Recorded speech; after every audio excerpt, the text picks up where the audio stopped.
എറണാകുളത്തും ഇന്ന് ബാംഗ്ലൂരിലേക്കുള്ള ഒരു അതിവേഗ ട്രെയിൻ എന്നുള്ളത് ഈ നാടിൻ്റെ പൊതു ആവശ്യമായിരുന്നു.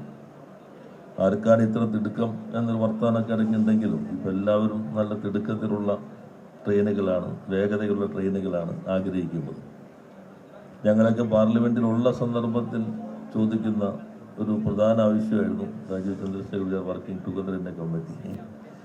കൊച്ചിയിൽ നിന്ന് ബാംഗ്ലൂർക്ക് എപ്പോഴും ട്രെയിൻ വേണം എന്നുള്ളത്, പ്രത്യേകിച്ചും സീസൺ സന്ദർഭങ്ങളിൽ. അപ്പോൾ അത് വന്ദേ ഭാരത് സർവീസ് ഇടയ്ക്ക് നമ്മൾ ഓണക്കാലത്ത് തുടങ്ങി, അതപ്പോൾ തന്നെ സ്ഥിരമാകുമോ എന്നുള്ള പ്രതീക്ഷ എല്ലാവരും കാത്തു സൂക്ഷിച്ചു. ഇപ്പോൾ അത് യാഥാർത്ഥ്യമായി. അതിന് ഞാൻ കേന്ദ്ര ഗവൺമെന്റിനോട് പ്രത്യേകം നന്ദി രേഖപ്പെടുത്തുകയാണ്. ഇവിടെ നേരത്തെ ബഹുമാനായി മേയർ സൂചിപ്പിച്ചതുപോലെ ഏറ്റവും കൂടുതൽ വരുമാനമുള്ള വന്ദേ ഭാരത് ട്രെയിനുകൾ കേരളത്തിലോടുന്നവയാണ്. വന്ദേ ഭാരത് തുടങ്ങിയിട്ട് കോച്ചുകൾ കൂടുതൽ ആഡ് ചെയ്യേണ്ടി വരുന്നതും കേരളത്തിലോടുന്ന ട്രെയിനുകളിലാണ് എന്ന് നമുക്ക് എല്ലാവർക്കും അറിയാം.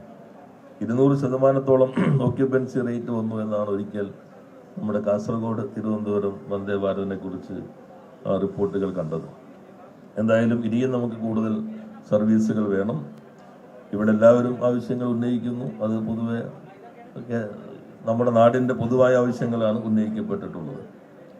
ഇവിടെ സൂചിപ്പിച്ച ബഹുമാനായ MP മേയറുമൊക്കെ സൂചിപ്പിച്ചത്, അന്ന് ഞങ്ങളൊരു വിശദമായ ഇവിടെ പറഞ്ഞ പോലെ ശ്രീ രാജുവിൻ്റെ പഠനം എല്ലാം അടിസ്ഥാനപ്പെടുത്തി ഒരു ട്രയാങ്കുലർ എന്നുള്ളതാണ്. കാരണം ആലപ്പുഴയിൽ നിന്നുള്ള കുമ്പളം മുതൽ ഇവിടെ വന്ന് പൊന്നുരുന്നി വച്ച് കോട്ടയത്തു നിന്നുള്ള ഇതുമായി കണക്ട് ചെയ്യുന്ന ട്രയാങ്കുലർ സംവിധാനം അതിൻ്റെ പ്രധാന ടെർമിനലായി ഇവിടെ നേരത്തെ പറഞ്ഞാൽ പൊന്നുരുന്നിയിലുള്ള മാർഷലിംഗ് യാർഡിൻ്റെ സ്ഥലം ഉപയോഗിക്കുക.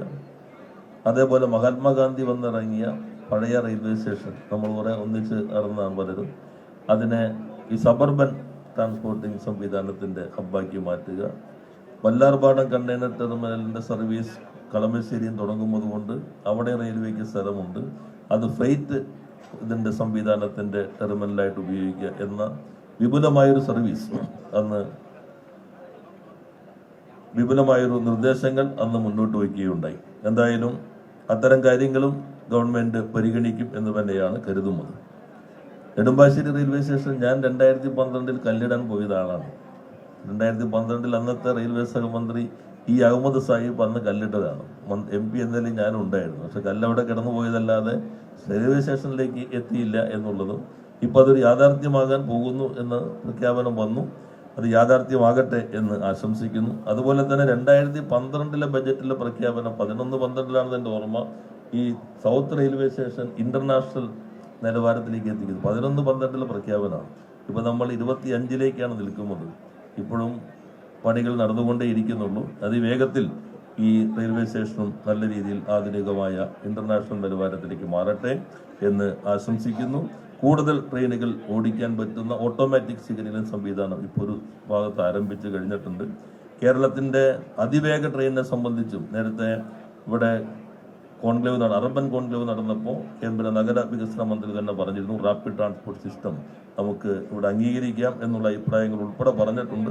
എന്തായാലും വേഗതയിലുള്ള ഗതാഗത സംവിധാനം വേണം എന്നുള്ളത് പൊതുബോധമായി ഇപ്പോൾ വികസിച്ചു വന്നത് സന്തോഷകരമാണ്.